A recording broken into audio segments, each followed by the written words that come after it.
Today I'm going to do something that goes against my Armenian roots and admit that I've made mistakes in past videos with a video about all the mistakes I've made in past videos. Or at least the ones I've discovered so far. Let's just jump into it. In the video about the earliest Armenians, I say, one of the tribal states of Nairi, known as Urartu, led by King Arame. Arame, growing tired of the constant Assyrian invasions, decided to unite the tribes under one kingdom he called Urartu. As a quick refresher, Nairi was the name given to a confederation of tribes that later got replaced by the kingdom of Urartu. We do know that Arame was the first known king of Urartu, but the exact connection between the two entities is uncertain. The Assyrians recorded the names of 23 tribes in the Nairi Confederation, but Urartu does not appear on that list. There is little support for this claim though. This paper from 1972 by an Italian archaeologist cites that some scholars believe that Urartu was a portion of Nairi. We also know that the first kings of Urartu referred to their kingdom as Nairi.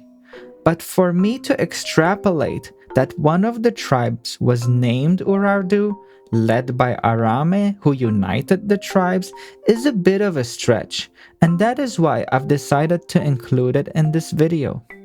Moving on, in the History of Artsakh video, I say, a similar referendum was held in the Nagorno-Karabakh Autonomous Oblast and voted to approve the creation of an independent state. However, the constitution of the USSR would only allow the 15 original Soviet republics to vote for independence, and Nagorno-Karabakh was not one. Turns out, this is just not true. While Article 2 of the USSR's Law of Secession talks about how the Union republics can secede from the Union, Article 3 goes on to say, in a Union republic which includes within its structure autonomous oblasts, the referendum is held separately for each autonomous formation.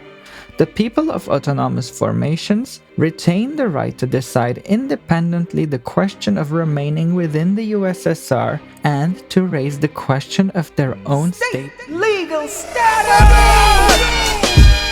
Next up, in the video about hidden names of Turkish villages, I use the example of Dikranagert and say, in November of 1937, after Turkish President Mustafa Kemal Atatürk visited this city, ordered that it be renamed Diyarbakir. Now, I am aware that this particular city was known as Ahmed for Kurds and Assyrians. Strictly speaking, this is not incorrect. But since then, I have learned, mostly from Turkish viewers, that the Arabic name for this village, Diyarbakir, means district of Bakr in Arabic, and they are right. This should have been mentioned in the video.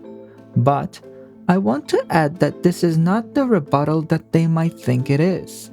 The fundamental aim of that video was to show how the Turkish state renamed a lot of native village names to more Turkish-sounding names, regardless of whether the origin of those names were Armenian, Greek, Assyrian, Georgian, or as was the case in Diyarbakir, Arabic. The fact that the new Turkish name Diyarbakir sounds similar to the Arabic Diyarbakir does not contradict that aim at all. And in fact, the practice of choosing similar sounding names was not uncommon, as was explained earlier in that same video, along with an example. Some of the newer names resemble their native names, but with a revised Turkish twang to it, such as the Armenian Akhtamar became the Turkish Akdamar. There are two visual mistakes in the video about King Pap. For the Battle of Ganzak, I showed armies meeting near this Ganzak in today's Armenia, when in reality, That battle took place in this Ganzak in today's Iran. Later, I mentioned King Pap's nephew Varastad, but when I show the family tree, Varastad is misplaced as Pap's stepbrother, not as his nephew. Speaking of Varastad, I have a video coming out about him very soon. Subscribe so you don't miss out on that. Finally, in my video about Armenians in Ukraine, I say Armenia never recognized Artsakh as part of Azerbaijan. As it turns out, there was a document signed in 1991 by former Armenian President Levon Der-Bedrosian, along with a list of other countries, including Azerbaijan, that recognize each other's territorial integrity. This one's a bit more complicated. Since Armenia's main objective has been to prevent Artsakh from being ethnically cleansed of its native Armenian population, the matter of contention hasn't been where do Azerbaijan's internationally recognized borders lie, but the protection of the human rights of the ethnic Armenians in those borders.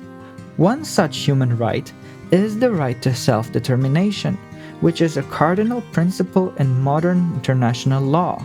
And that is also why later in the video I say, because when it comes to human rights violations, self-determination trumps territorial integrity, as was the case in Kosovo. So why did I even mention Armenia not recognizing Artsakh as part of Azerbaijan? Well, the primary point I was trying to make in that segment was to differentiate between the Russians transferring their own land to Ukrainian SSR and Russians assigning Armenian land to Azerbaijan SSR. That point is still valid and supported by the European Parliament in a 1988 resolution which protested the arbitrary inclusion of Artsakh in Azerbaijan SSR and supported the Armenian demand for reunification. That said, if we were sitting in a bar having a casual conversation and I were to tell you Armenia never recognized Artsakh as part of Azerbaijan or Urartu was part of Nairi, first of all, you would tell me, can you please shut up about this? I'm trying to drown my sorrows in cheap alcohol and you're kind of killing the mood. But assuming I managed to get you invested in this conversation, you would probably let these mistakes slip, as the inaccuracy of the statement did not negate the overarching point that was being made. So otherwise, you would only be derailing the conversation. However, unfortunately, we are not in a bar, and I researched the topic of these videos extensively before I write a script, which I proofread and edit. And as such, I should be striving to be more precise in my speech, or anytime I fail that, the very least I could do is to follow up on those mistakes and straighten them out. So, if you happen to spot mistakes in any of my videos, please do let me know. If you haven't seen any of the videos I mentioned here, I'm leaving links in the description so you can check them out because they are still worth watching. And then you can rewatch this video to get the full picture.